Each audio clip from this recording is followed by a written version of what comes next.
Stop. Don't scroll. I know you've been hurting quietly, pretending to be strong, but God has a message for you right now.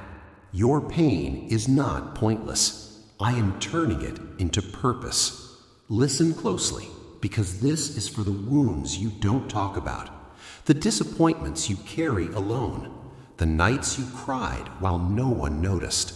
God saw every moment, and He promises in Romans 8:18, the sufferings of this present time are not worthy to be compared with the glory that will be revealed.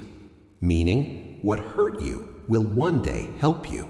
What broke you will one day build you. What felt like an ending will become the beginning of something powerful. God says, I'm shaping you through the pain. I'm preparing you through the struggle. I'm strengthening you through the tears. Your story isn't over. Your heart won't stay shattered. Your purpose is being crafted in the very places you felt the most defeated. The pain was real, but so is the transformation coming.